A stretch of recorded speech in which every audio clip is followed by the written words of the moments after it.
Hello and welcome to episode 14 of The Racer's Edge in association with F1 Racing Magazine as we look back at the Canadian Grand Prix at Montreal. Wet, wet, wet, wet, and then a dry race day. Wonderful for the photographers, wonderful for Sebastian Vettel of Red Bull Racing, but a lot of interesting stuff going on in the wet or the semi-wet on Friday and Saturday. Before we go any further, I should express the condolences of all the team here to the family and friends of the Marshal who lost his life on Sunday night in Canada, doing what we all do, what we all try and do from time to time, be a part of the Formula One world, indulge the sport we love.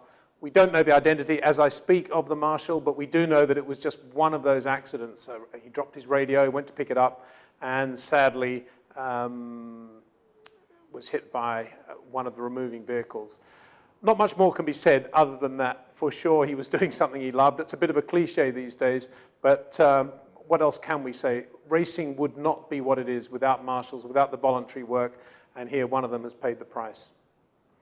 As I say, we're looking back at this Canadian Grand Prix, and I'm going to do so with a friend of the show, a great supporter of the show as well, but a man that, in my view, takes the crown as the world's preeminent driver coach. Now, in case you think that driver coaching does not take place in Formula One, or indeed the categories around Formula One, the premier single-seater international categories around the world, you're wrong. Rob Wilson works with many of the globe's top drivers. He doesn't talk about it too much because he's that sort of guy, and equally, a lot of his deals are subject to non-disclosure agreements. But I'm going to push Rob as much as I can. But first of all, Rob, welcome to The Racer's Edge. Peter, thanks for being with us. Thank you. Great new studio. It's very flash for us. Well, in your honor, we've got some new pictures around the back here. I think we should ask the viewers if they can, the first viewer to identify all pictures on the back correctly will get some sort of prize. We'll think that one through as the show progresses. But yes, you've got, you've got Nico Hulkenberg down there. That's probably pretty fitting. Going through Casino Square by the look of it, Rob. So, Rob, another win for Sebastian Vettel and Red Bull. It kind of, when he does win that way, it's like, yeah, okay, and who finished second and third? What else happened? It was just one of those days again for him, wasn't it? It's inevitable. I mean, we couldn't really say that because he hasn't won one before, but he was always due, you know, that win. In Canada, In Canada, yeah. And they had a car. The tyres obviously worked well with it. Fastest car, driver, able to be the fastest driver in a Red Bull at the time. Yeah, he wins. I wonder how much of the win, such as it was, because it was more than a win, it was a domination, how much of that was due to the wet running on Friday and Saturday and perhaps the other teams not being able to get their act together in cars that aren't quite as good as the Red Bull anyway? Well, a bit like Fernando Alonso and a bit like Lewis, certainly Vettel is able to compromise, to read things very, very quickly. You know, I pushed the brake this hard, it locked up a little bit, I'll do it a bit less, tease the throttle a bit early, the next time I'll just bring it back a little bit. Doing all that stuff 100 times over in early laps to get a feel for it. And he makes life look so simple. When you watch him on the circuit now, you see everybody else rushing around. Usually it's a Hulkenberg or a Maldonado that's out relatively early going flat or nearly flat on some interesting corner, and 5 minutes later or 10 minutes later, because he's been in the garage, Vettel will appear. Lap one, very, very slow. Lap two, boom, like that on rails, and it's almost, did I really see that? And it's amazing how, and I know this is a phrase you use a lot, but particularly with Vettel, how square and flat to the road that car does look, even more than Webber's. Yes, it does, and he knows not to rush around corners. Yeah, we've never been great fans of high minimum speeds because corners can go on a little bit too long. Of course, you do want to go fast around corners, but if he decides on a line, say it's going to be a late square one, in the middle of all of that, there is this tight manipulation of the car. Lewis does it as well, but tends to go in a bit sooner, and then has a slightly more loaded car perhaps coming out, maybe, if he doesn't get the direction change. But goes in a little earlier, does the same thing. The point of rotation in the middle of the corner probably is going to be pretty similar between Lewis and Sebastian, I would think, but slightly different places of the corner. And the other thing which Vettel did so obviously and predictably in Canada was not join the rush in qualifying. Every time there was a rush to get out there because of some sort of delay or weather, everyone would go out, and then 30 seconds later, Sebastian Vettel would go out on his own. Well, You know, I want a free track, I want to do this, I want to do that. That's exactly right. Yeah, you'd be looking at it thinking, there's 20 cars there somewhere. There is no way I can get my lap fast enough to be relevant with all those cars around. Even if one car's out there and it's a distraction, it can make you slower. So the first thing is to think, well, I won't get in the middle of that. You know, I will have a clear track.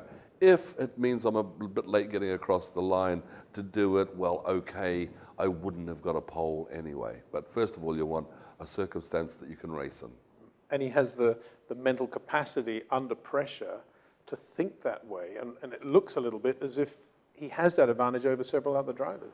Yeah, but I don't think that's that huge a thing, because all he wants is the fastest lap. So why wouldn't you? You know, why would you? Well, exactly. It's logical, yeah. So it's not a massive discipline. I'm going to put myself in a situation where I've got the clearest lap and I will stay here and do that. So it looks like you're being calm, but you're really being ruthlessly competitive. Television's ruthlessly unforgiving these days. You make a small mistake, usually it'll catch you. And the world feed played a lot on 2 errors that Vettel made during the race, replays ad nauseum, brushed the wall coming out of turn 4, I think it was, and also turn 1, left his braking a fraction too late, pulled out of the corner and just went through the infield section. But then again, happened all the time to everyone, no matter who it is, from the 1950s or 40s right through to now. Tiny little things like that occur, but we've seen Jim Clark do it, you know, and get away with it sometimes, or get caught out with it, you know. So yeah, it happens. They reminded him, you know, didn't they say on television, you know, Monaco '88 when Senna did something similar. So easy to do, fix it, move on. Interesting you mentioned Jim Clark. I'll never forget watching him in practice for the 1968 Warwick Farm International. He knew his way around the farm by then, but he hadn't driven a Lotus 49 there before. And there was a great double apex corner there called the Causeway, slightly negative camber on entry. And literally, Jimmy came around one lap. This is Friday practice. And there were some photographers standing on the outside and waved them aside. Thought they were in a dangerous place and did that. And the next lap came in and just did a 360 through the grass where the photographers had been standing and then went back on the track. Speaking of photographers, I should also mention the passing of my dear friend and mentor, I've got to say that, Nigel Snowden, an Australian photographer who was one of my heroes when I grew up. He was in Europe taking pictures all over the world of Formula One races. His book, The Ultimate Excitement, when it was published, was The Ultimate Excitement. Very few good photographic motor racing books out in the 1960s, and then Nigel's book came out, and I just read it from cover to cover. I've still got it, and Nigel, after an illness, sadly passed away earlier this week. Condolences to Diana Burnett, his longtime partner. I worked with both of them, and I worked particularly closely with Nigel when I first came over to England with David Phipps. Nigel was seconded to Phipps, then used the same studio, and many was the day that on my ex-Chris Craft Suzuki 250, I would take Nigel's Kodachromes in my backpack around to the West End of London and get them processed, and Nigel was very, very specific. Make sure you don't do this, don't do that, and make sure you get it here, and wait for them, don't let them get mixed up with somebody else's. Very, very, and what a lovely guy, Nigel. He, incredible photographer, always used Nikons, I recall, very loyal to Nikons, and didn't say much, but if Nigel was there, you knew you had the shot. Interestingly, they were showing Grand Prix on the movie channel on the Air Canada flight out to Montreal, and under Classics, Grand Prix was there. And so I rewatched Grand Prix, and you may recall the end of the British Grand Prix when Phil Hill's out of the race and James Garner, Pete Aaron's car catches fire. He just crosses the line with the thing on fire after Phil says, he's on fire. And he bails out of the car before Paddock Bend. And the photographers swarm towards him. And the scene that John Frankenheimer is creating is, look at all these vultures coming to see Pete Aaron possibly on fire. Yes. And the lead photographer is Nigel Snowden. And I was talking about this actually to my friend Peter Bacalor, who I had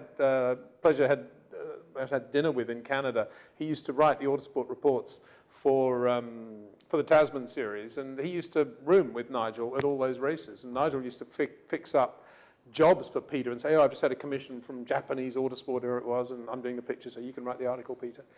And 3 days later, Nigel passed away. So, Nigel, we remember you fondly. God bless.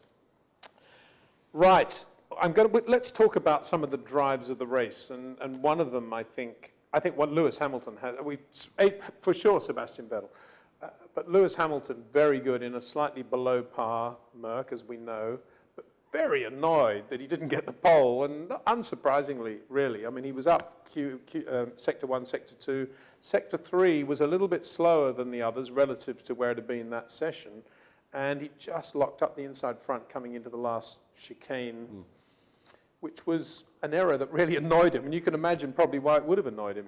Well, if he had pole lined up, he knew he'd done that.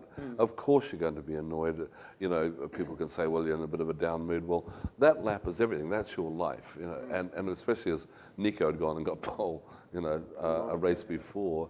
A couple of races before, yeah. So he probably wanted to put that right, but got beaten by Vettel. And got beaten by an error. Really? Yeah. And he will know that, and he'll just be thinking to himself, oh, idiot or something, you know, that he did that.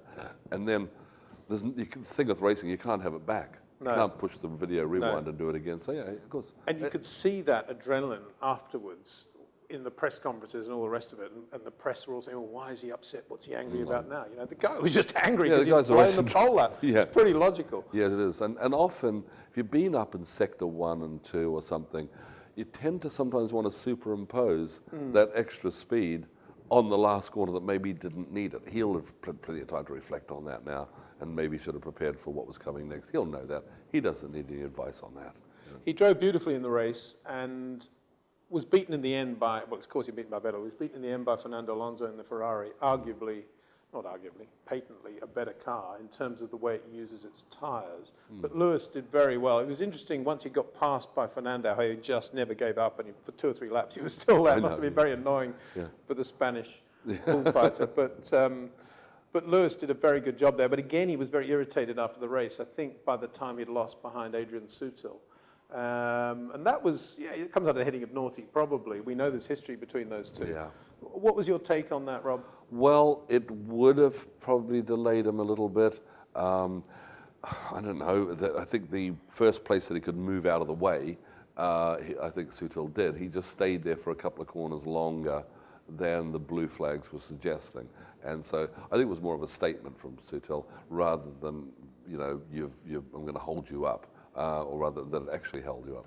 Because this is what happens when you have tracks and that it's hard to overtake on, when you have cars that all stop within 2 centimeters of each other, and so much grip and so on, that if you're coming up behind a lapped car, to lap a car, you need its cooperation to get past. And whereas in the older days, in the past, there probably would have been a difference. It would have been easier for the drivers to overtake, perhaps a difference in the driver ability, or would have been more obvious. So when you create these level playing fields, that's what you get. You get a car that's being lapped. That's just not going to be that easy to pass. And when you create these level playing fields, around which you then have to create rules and regulations which have a penalty as a result, otherwise there wouldn't be a rule or a regulation. Yeah. It then becomes a matter of, there's the blue flag, the driver must slow down and let the quicker car pass. Which is a shame. I think it's a shame. Same with if a driver has used up too much track. Should he have crossed that white line? It becomes a committee decision. Do I give the place back? That's funny old racing when they do it. And now when we used to have tyres, a tyre competition all the time. Some manufacturers would run soft tyres, some would run hard tyres, then we'd have to make pit stops and so on. Some would be good for qualifying and not good for the race. When you've decided there's only one person, then you have to artificially build these things in, like you do with the 2 blue flag thing, like you do if somebody's used an excess track. It's a problem, and then you have to create lines, that people define what you are, and then a committee decides that it's not quite right. Talking of using white lines, I was lucky enough to watch the race from the outside of the entry to turn 1. In other words, on the inside of the circuit as they're going into that left-hander. Yes. And it was very interesting to see the difference between Nico and Lewis at that point. Nico, every lap, just touching the white line with the right rear as he initiated the initial turn-in. Lewis, a good 6 to 7 inches away from that white line, travelling in a straight line at the point where Nico was starting to load the steering. At Monaco, Rosberg was using every centimetre of the track. Lewis wasn't. It was viewed as the difference that between the two, perhaps. I'm not so sure. It's possible, I'm guessing, that Lewis's car was a little softer, maybe the setup. He at definitely Monaco. looked to have more roll at the rear at Monaco. I didn't notice it in Canada. Right, but no, but I'm just thinking about yeah. it there, and perhaps on reflection he might have gone for a slightly stiffer car that could have changed direction a bit more reliably, in which case he may have used a bit more of the track. Or at least a stiffer car may have changed direction slightly better, and he may not have lost that race. Maybe, I'm making all that up, but just an assumption there. But when you get to Canada, well, a dampish track for a while, white lines, you use every centimetre of the road.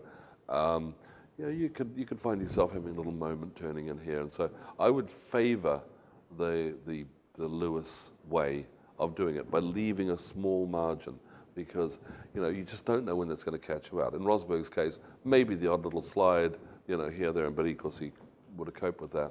But we also saw Felipe Massa, trying to do the same thing, caught him out very badly. Yeah, I mean, in fairness to Nico, he would say, well, that's Felipe Massa and I'm Nico Rosberg. That's right. And it didn't catch me out. But exactly. Well, although he did have a moment, did he not, in Q2? I think, Q1 actually, I think, when De Resta got stuck behind, well, as he went out, Rosberg had a moment, and I think so it was Q1. But what did you make of that Massa incident coming on the back of Saint-Devote? So was the white line, was it? Well, that's what it looks like. He turned in left rear on a wet white line and just lost the rear, yeah. And the Monaco qualifying crash, they're saying that they're not saying that was mechanical. that was a technical error, but they're not saying exactly what. And the Monaco race crash? Well, no, the Monaco Saturday morning crash was definitely driver error. Locked both fronts.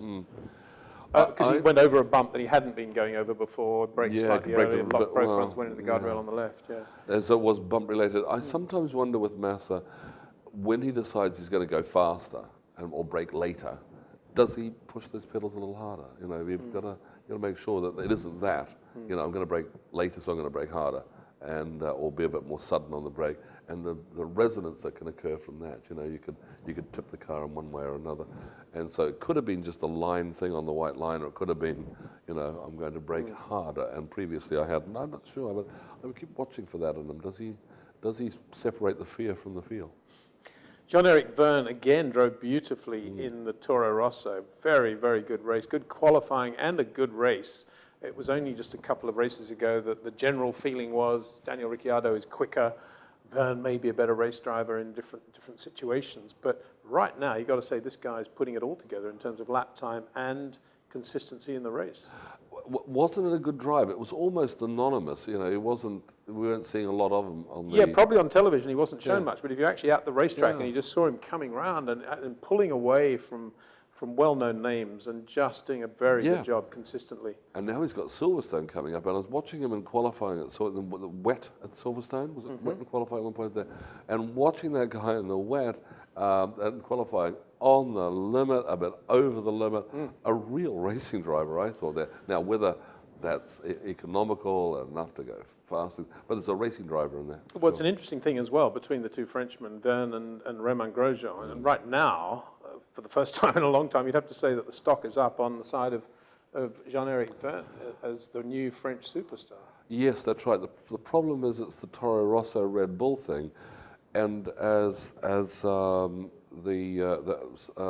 made the point there from Red Bull, I think they're saying, well, the drivers we've dropped, what's ever happened to them since? So we were right to drop them, So therefore, is the Toro Rosso the last chance saloon?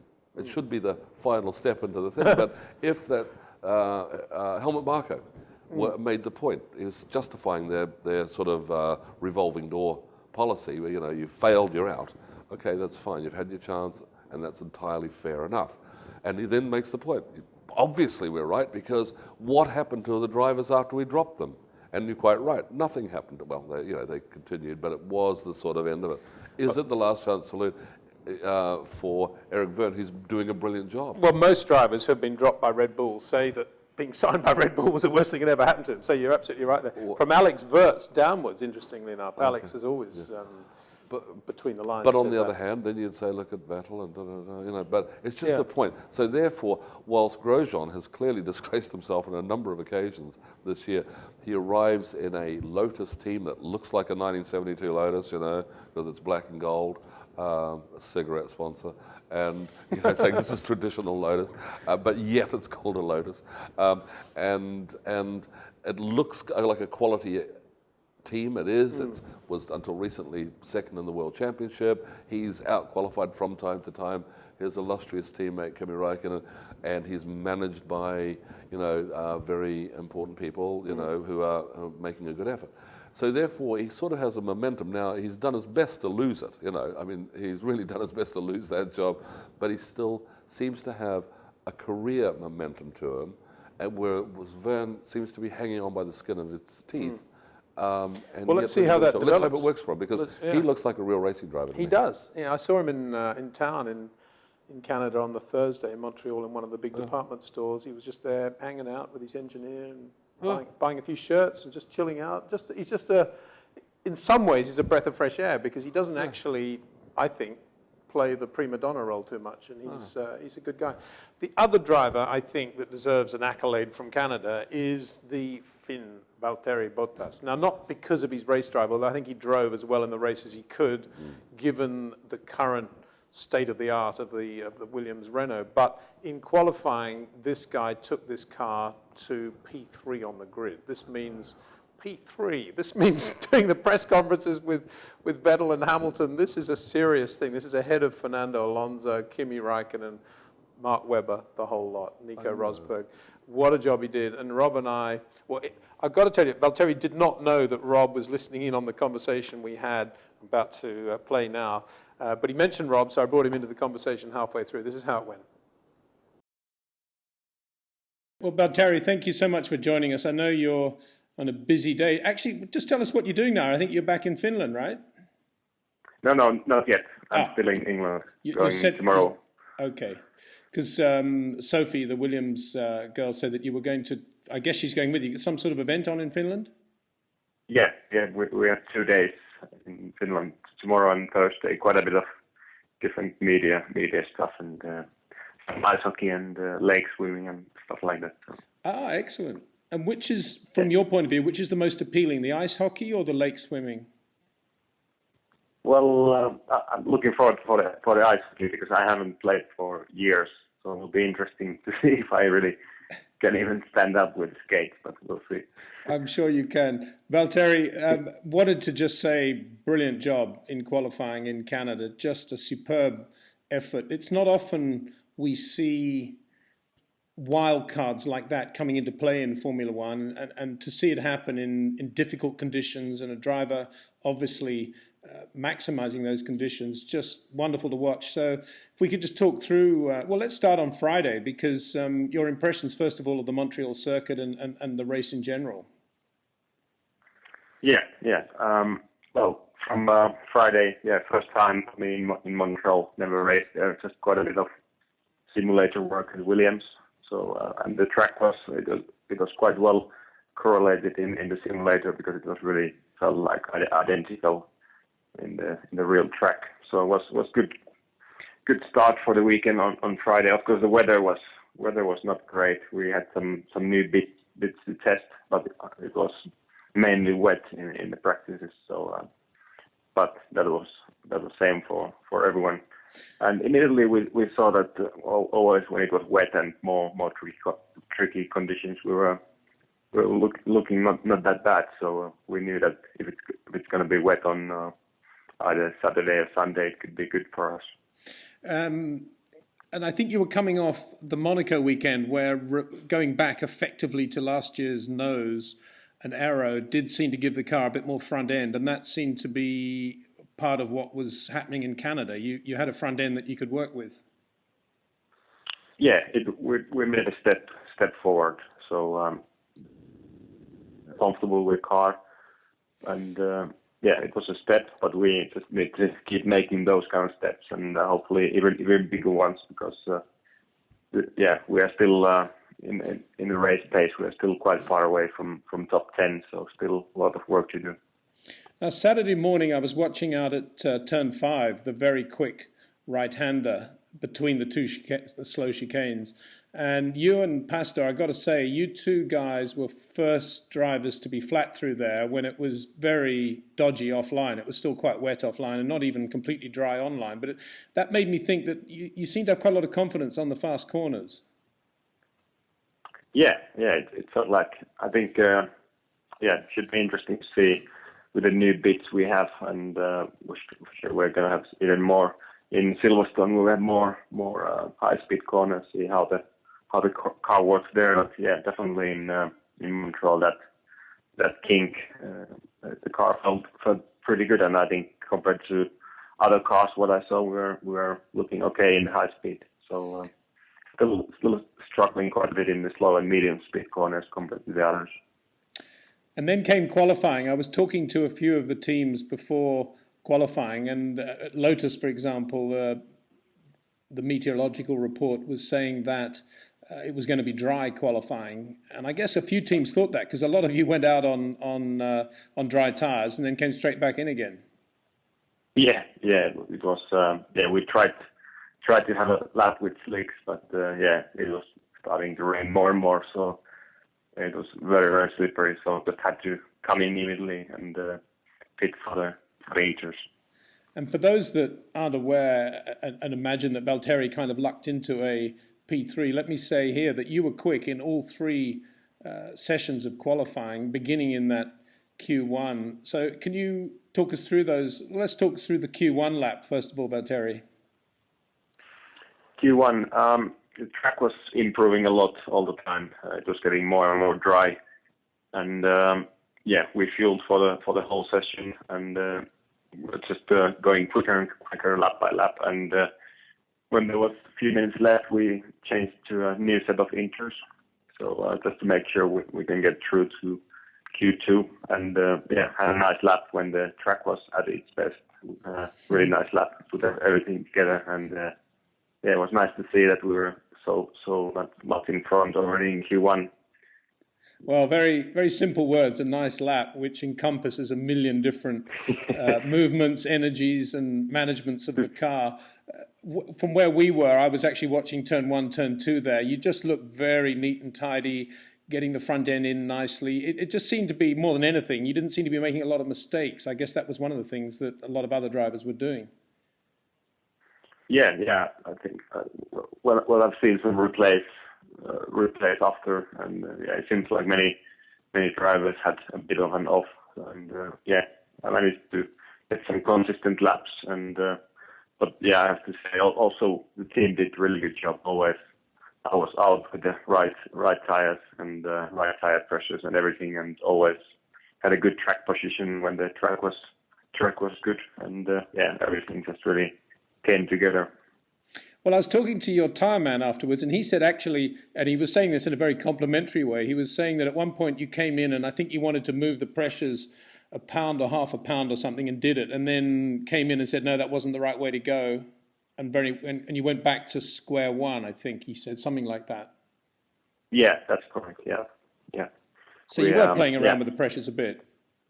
Yeah, we were playing around because, the track was changing so much all the time, and even between the sessions when we went from Q1 to Q2, it was again at the beginning of Q2 it was much more wet, and that required a bit more tire pressure, and it was changing all the time. So, and Valtteri, by the time the race, the session was red flag Q2, that is, you were P3 at that point. What was your thinking in terms of that last lap dash? And how it would work, and when to go out onto the pit apron, etc., etc. You mean the lap after the red flag? Yes, just doing that lap. I mean, was there any thought about whether you needed to go out there, given the amount of traffic there was, and what you were doing with the sets of tyres at that point? Yeah.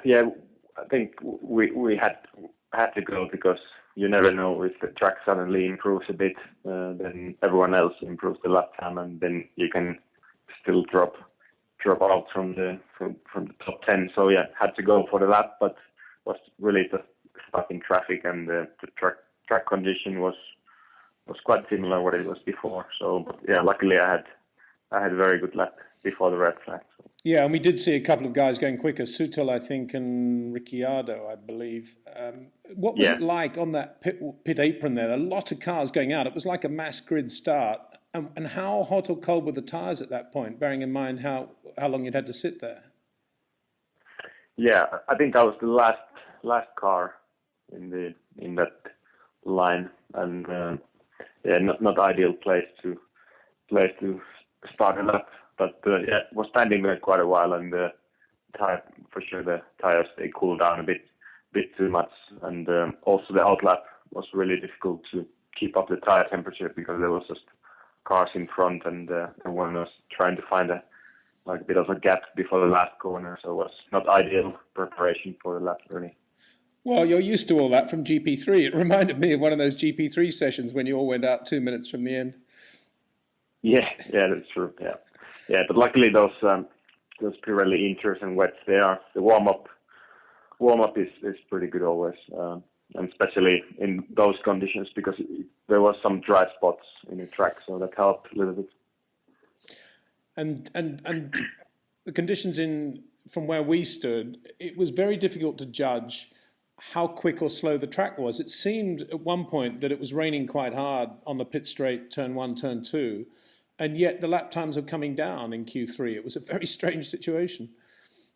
Yeah, it was. It was raining all the time, and sometimes a bit more in some other corners than others. And the main thing for a driver in that kind of qualifying is just really to keep up really well how the track condition is, and just try and adapt to the track all the time, corner by corner, lap after lap, and try to find all those dry spots and use them as well as possible.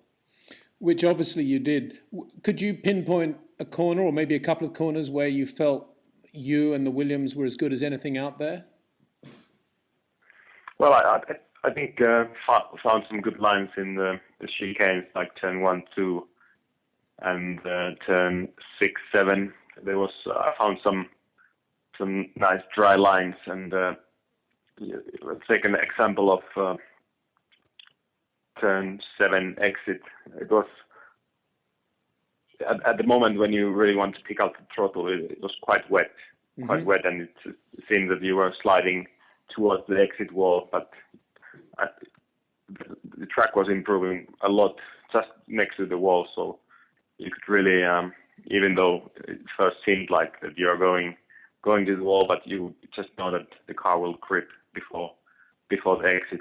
So those kind of places, and always in the wet and condition like this, also driving style is quite a lot different than in the dry. It's you like Rob Wilson likes to speak a lot about those flat cars, and that's exactly what you need to do in the wet. Well, speaking of Rob, Valtteri, and I know this is a complete surprise to you, but he's actually sitting next to me now. He's a guest on our show this week, and I know, Rob, you just want to congratulate Valtteri on that lap. Valtteri, it's Rob. You okay? Very good. How are you? Yeah, very good.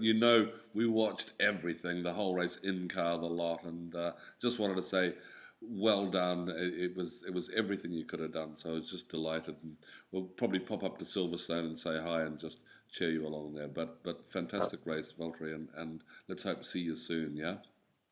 Yeah, thank you very much. Looking forward to seeing Silverstone.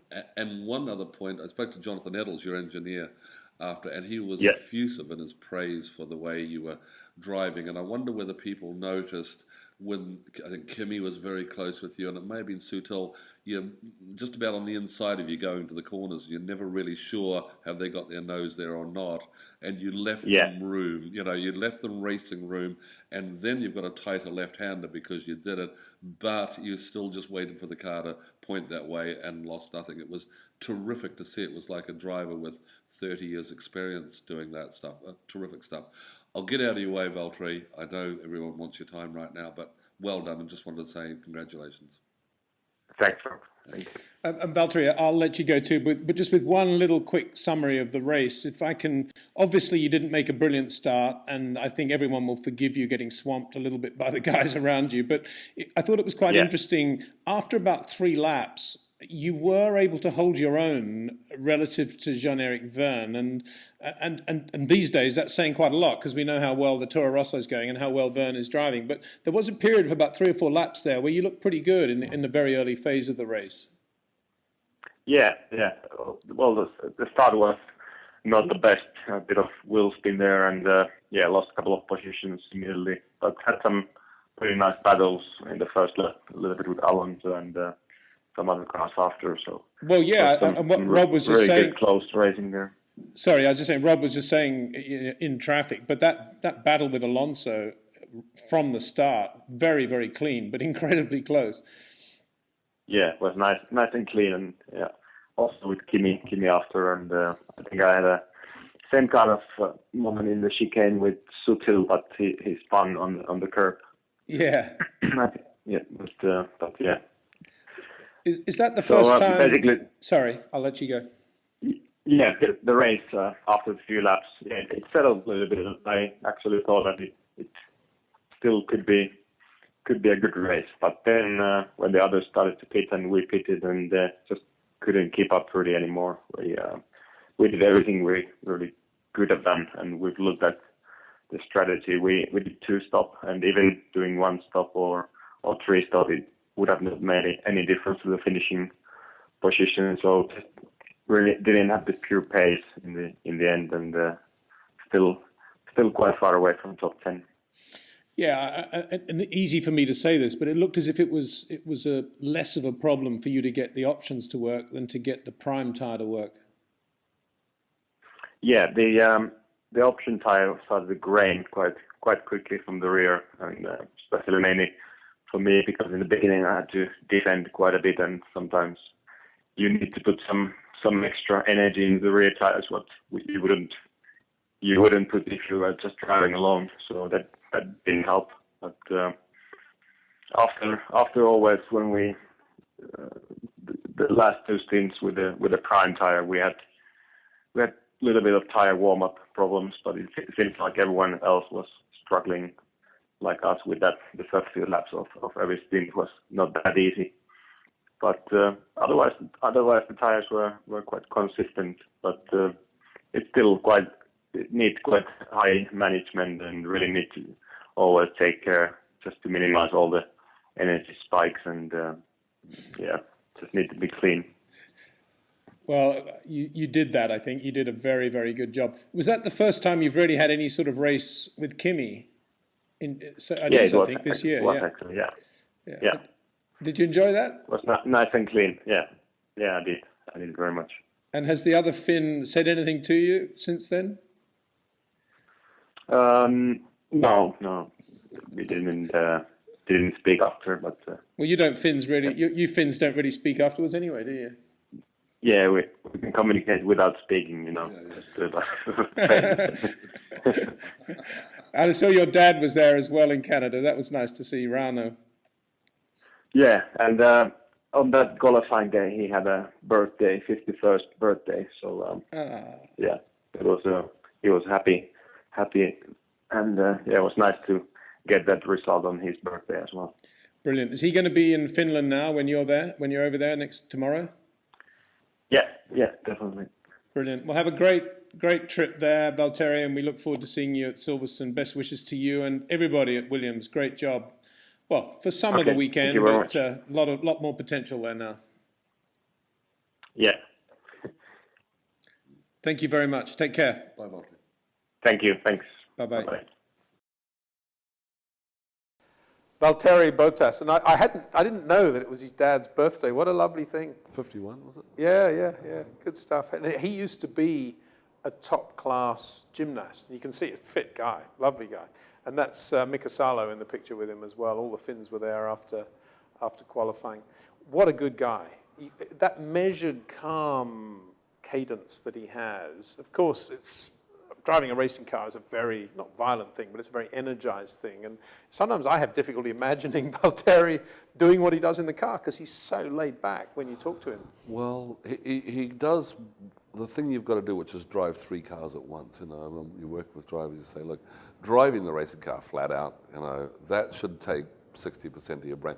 Actually, Mark Webber, I think, made a point like that when after Van der Gaard drove into him at the sort of final bit of the corner there, and not necessarily aware that Mark was there. And Mark made a point, which was, I think some guys are just using up too much of their brain driving the car, or a point like that, which is what it is. Valtteri is able to drive all these cars at once. You've got to drive the car in front. He's got to know that you're going to come through. You've got to drive your own. As we were talking about, the way he left room for Alonso, the way he left room for Kimi. That's right, yeah, exactly. And when he's going through, the guy's on the inside of you, and you can't be sure, is he going to come through? So you leave that little bit of room for the other guy, bit of shuffle room there. And then, of course, that puts you tight for the next corner, the left hand, but you don't get racing. And people sometimes do. They just think, I've done that, now I'll do this. And then you wait for the car to change direction, and off you go, because you know that the other guy's line has been compromised anyway. So in which case you don't need to race them at that point. And being able to think all of that at the time that it's happening, yes, it should be common sense, but it's just so much isn't. But Valtteri, he just has that breadth of vision and that ability to function. You've worked with him for a long time now, for well over a year and a half, that sort of time. What sort of driver is he? How well does he drive? How good is he, do you think? Oh, well, I put him there as right there. There's fast drivers out there. We know Sebastian, Kimi. So he is of that level, no question about it. And part of it being the speed, part of it being the brain, being able to do 10 things at once, and still function. Huge part of it is his rate of input. He's got shock absorbing in his brain that you can feel in the bones. What do you mean by rate of input, shock absorbing? The rate you tell the car, the way you tell anything what's happening has a big effect on how that thing functions. It could be a wheel gun setup, it could be hammering a nail in. If you just absolutely hammer the nail at 1,000,000 miles an hour, you'd get a resonance after, a vibrationary thing that could affect its takeoff, could affect what happens when it gets to the end. The rate you tell the car, measurable under braking, very easy to see because you've either stopped or you haven't. With steering, which is connected with brake decrease sometimes, you can sort of see it, slightly shorter corner than, was that a bit shorter? Yes, you can sort of tell. Was it therefore quicker? Yeah, there's a sort of bit there, or at least the car's more prepared for what's coming next. Under throttle, harder to measure because a lot of moving parts, wheel spin, gears, and all that stuff, and then 2K faster, 200 meters down the straight for 50 meters. Can you really tell if you're on 7 9/16 cylinders at Utah Salt Flats after 4 miles?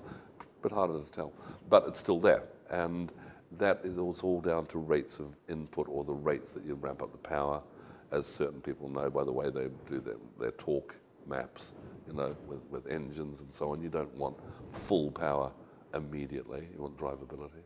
That's on the throttle, brakes. Valtteri has a gift for that, and he's not brutal, So that, knowing when to give it away, and we saw that at turn 1. He didn't get a great start, but he could easily have been in a situation where this is my opportunity, I'm going to be. And he was actually being squeezed on both sides. He was, He did really well not to hit anyone, to be honest. That's right, and he'll have his day. He'll get them back, on another occasion. Just a huge fan. Now, we were saying this, before he went into Formula One, as he signed, and so on. We're saying this, and then of course his performances have been anonymous this year because, as Williams acknowledged, this is not their finest car. And so then, of course, commentators who should know better, you read saying, we've got to see it really, it's because it hasn't really happened. It's purely a function of where that car's running. Yeah. When that car gets better, and surely it shall, and then they're running sort of 7th or 8th, or something, or 6th or better, up there here in Pasta, then all of a sudden the same commentators will be saying, oh yes, we always knew that. But isn't it lovely that Formula One still enables a driver like Bottas, as they call him in Finnish, I think, to do what he did in those conditions in Q3? Because we kind of think, these days there's nothing he can do. If the car's no good, that's it. You're screwed. And yet it was wet, it was difficult, people were going off, people were making mistakes, and this guy just comes shining through and takes a really genuine P3.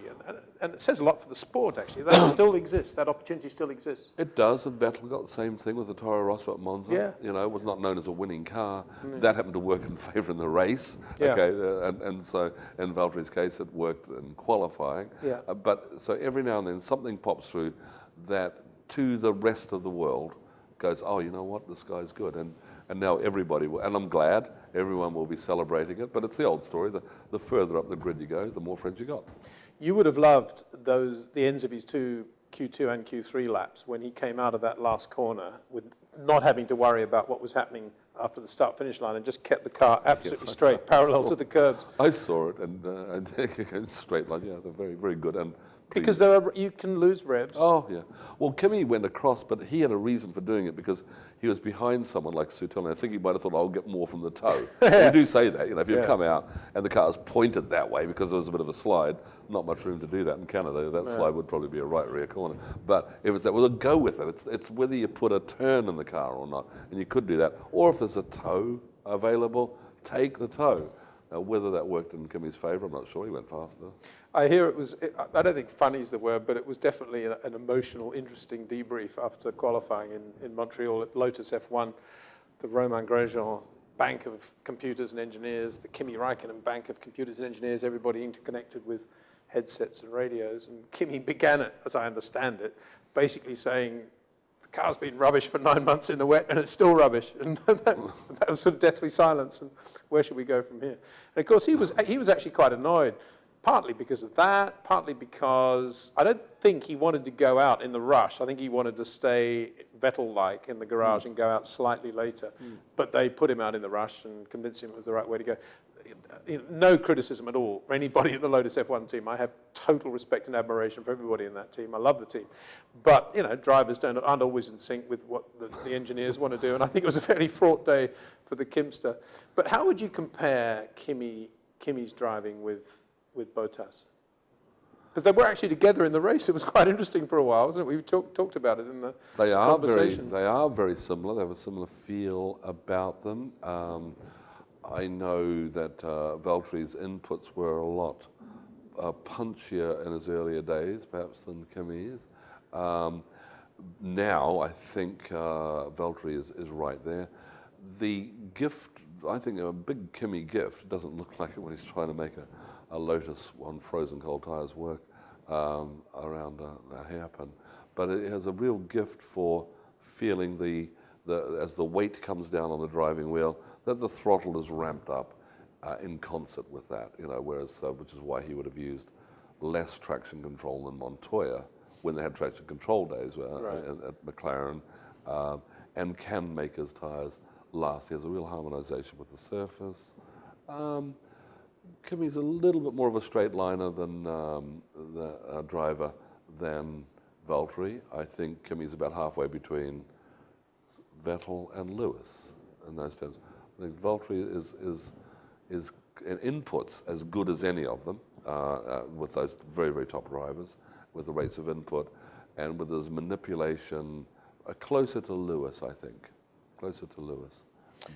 We had Martin Whitmarsh on this show a few weeks ago, and 2 questions came in from members of the F1 Racing Global fan community, which we were not able to get to Martin, which we saw later. One was, in Martin's opinion, the fastest McLaren driver with whom he's worked over 1 lap.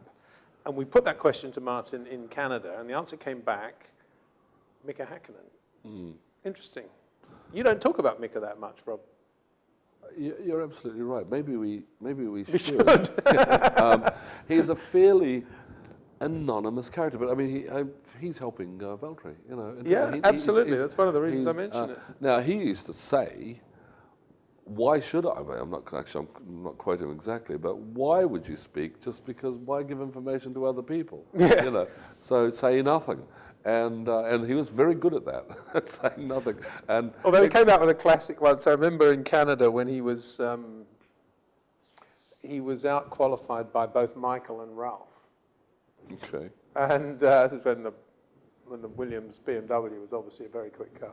So Mika was third, and I was doing the interviews, and I said to Mika, how does it feel to be out-qualified by both Schumacher brothers? And he said, imagine if there were three of them. Still waters run deep. You know, the guy won the world championship twice. Michael Schumacher says he was his toughest rival of all the drivers as well. You know, so absolutely brilliant. But you're quite right. A bit like Phil Hill, you know, does not get talked about as much as he probably deserves. I know you would agree with that. Rob's being provocative now. The other question we asked, or the question put to Martin Whitmarsh that a member of the global fan community asked was his favourite race, favourite country, favourite venue. And he said at the time, Canada. Mind you, we did put this question to him before this Canadian Grand Prix. What's going on down at Woking at the moment, do you think, Rob? Wow. Jenson Button, Sergio Perez. Perez is now out-qualified in, I think, 3 races in a row. He'd make a big effort. Small margins. I'm sure that's irritating Jenson a little bit and delighting Sergio, Checo. How would you get rid of that shagginess, as you call it, of Sergio's without compromising his native flair? Well, he's a clever guy. He will be able to do that, but I think it's got to really matter to him before that happens. At the moment, he's thinking, "I just let it go fast," and that's the end of it. But there is a little bit of time lost with, you know, resonance, where the car just sits out a line a fraction longer than it should, you know, fraction brutal on some of the inputs and so on. And when he's dicing for the world title, which is not this year, but maybe next year, and we're looking at, you know, a 10th here and a half a 10th there, I think he will then get it. And if we can just say, you know, one could just say to him, well, how fast do you want to go up this next straight? Do you want, you know, your foot on the brake here, which is effectively what's happening if the energy's gone on a little bit long here? Do you want to have slightly, still keep the bigger inputs? Because if it's a big input, it can be a big correction. You know, make it tiny. Tiny little details like that. You know, be a few hundreds there and a half a tenth there and that stuff. He's clever. He'll get there. He's fast. So we wouldn't lose it. Not this Grosjean thing, which is really, you know, he's got a year-long survival instinct kicked in, or a 6-month survival instinct. You know, usually it lasts for about 3 corners and you pick it up again. Well, I think you can see the pattern quite clearly with Romain, which was at the start of the year, it was you've got to start finishing races, stop running into people. And he did that. Yeah. And he went slower. And then it was Monaco. Right, you've got to go a bit quicker. Let's get some decent points going. And he's yet to find that little balance. But on circuits where you can hit things, I mean, on circuits where you don't hit things, Romain probably will be fine. And I don't know what category Silverstone falls into these days. Probably a lot of runoff area at Silverstone today, but you can still hit other cars. Yeah, you can still hit other cars, and you can still have an incident at Beckett's probably. I shouldn't really be thinking of that, but yes, no. That's a survival instinct thing that's cropped up, you know, which, you know, should happen, you know, over the course of 10 laps, not over 1 year's racing and then 6 months and so on. But with Perez, terrifically determined guy. He doesn't care. He's gone in there to beat Jenson, and he sort of has been as well. You know, so he'll be happy, and he's going to go fast. His corners don't go on that long either. You know, they're pretty good at direction change. So I think he looks after his tyres better. There's an awful lot going right there, and to just say, look, just square this up. Just well, nice to have some positive words about one aspect of McLaren's season anyway. Well, I know, yeah, but they're all picking on him though, the other drivers. Are they? Well, yeah. Oh, well, after Monaco they were. But not after Canada, I wouldn't have thought. No, they probably didn't know he was there in Canada. Rob, one of the questions that's been accumulating over time is, would you be able to nominate your top 5 corners? Well, of those that are left, they're probably all on the North Schleife, as they call it. They're probably all on that one track somewhere. They never used to call it the North Schleife. No, in the 60s, was it? It was the Nürburgring. No, it's irritating, yeah. But it's the Nürburgring, and so you have to call it the big Nürburgring, because that other one at the bottom where they hold the Formula One races, it's like the car park. Not to be confused with the South Nürburgring, which is also a mega circuit. No. So they're probably on there. But of corners that you know, humans understand. I expect you'd be looking at the old paddock bend, you know, that was really quite demanding. That one. You and Kevin Magnussen had something in common there. Yeah, okay, yeah, well, that's point.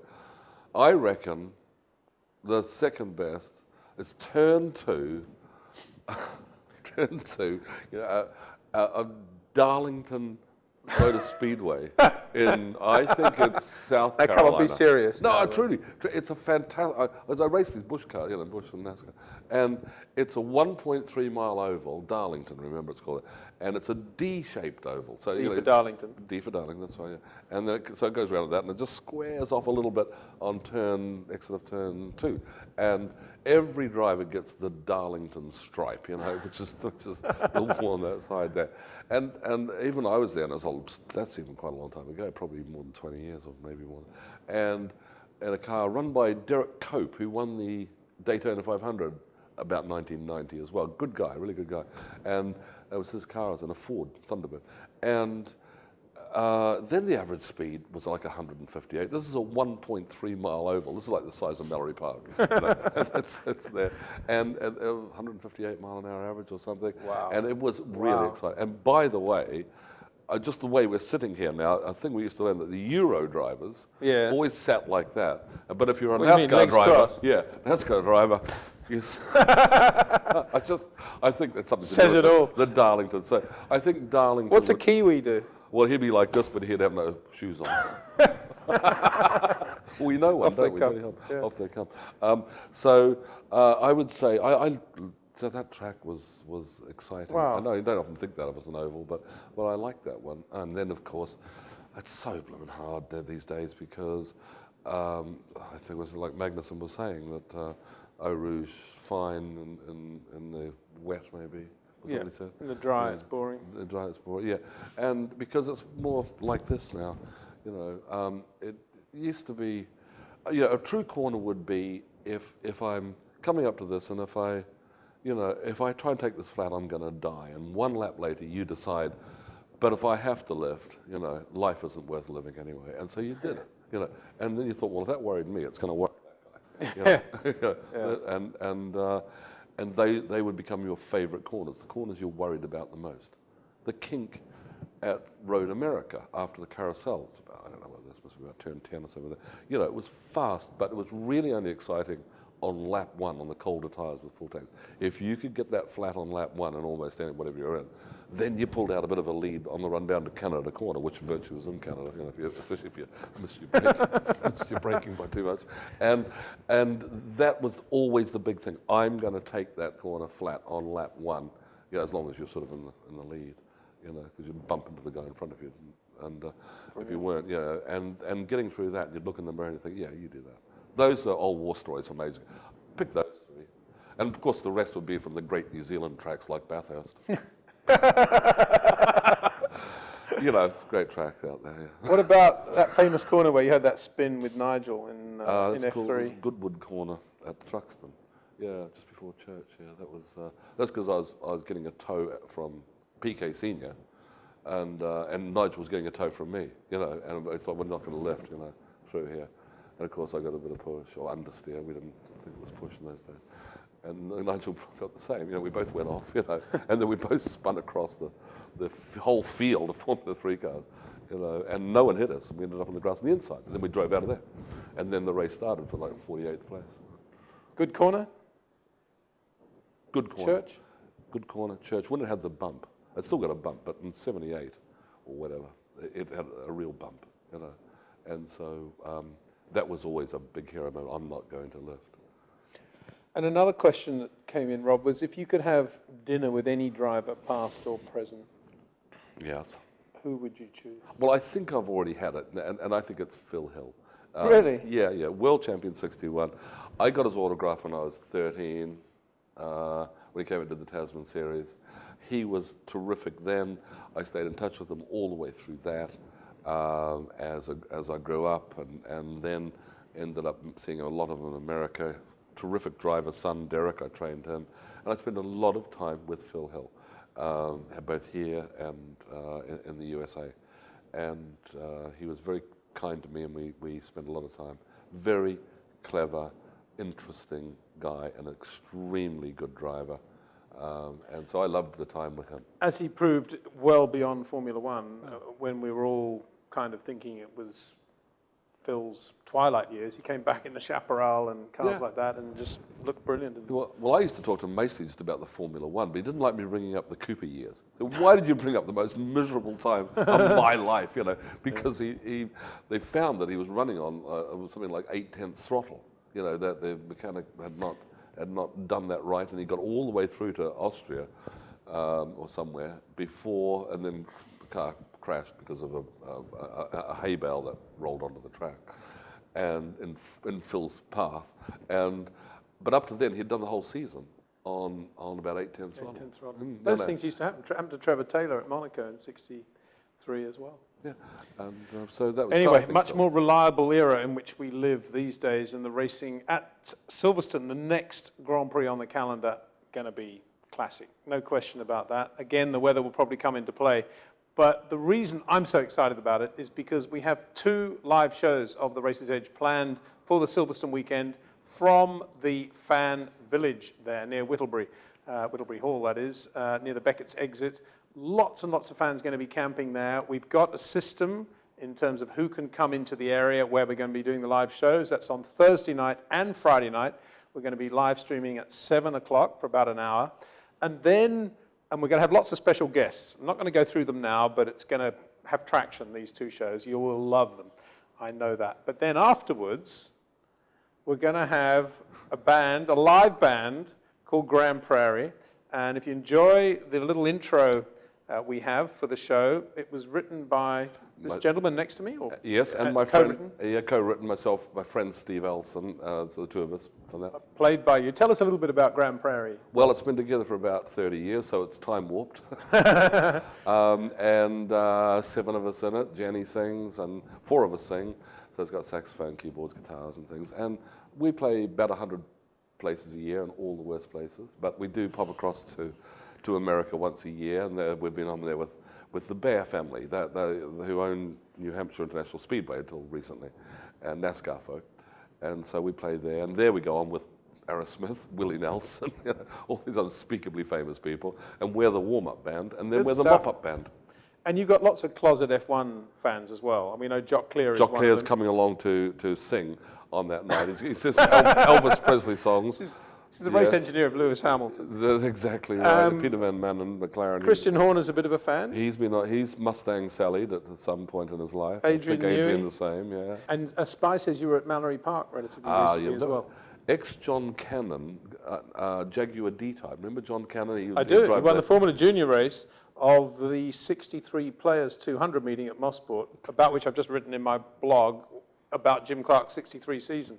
John Cannon won the Formula Junior race that day. Well, then he would take the 3rd BRM I think for a few years. Quick driver. He won that driver. Can-Am race in the wet, a bit like Bottas's performance in Canada in qualifying. Almost the same. Almost the Took same. the words out of my mouth.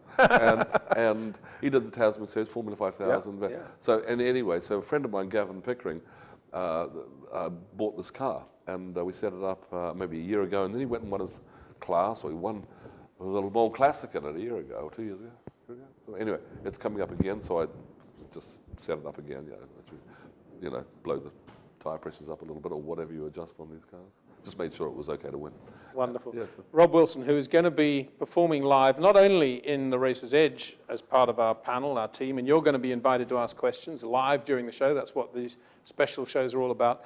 But also playing how would I describe the music, Rob? It's straight ahead, good time, rocky, sometimes country. So send in requests, as long as you just got the 1 chord change. Anyway, rather than having Eddie Jordan there, we'll be there.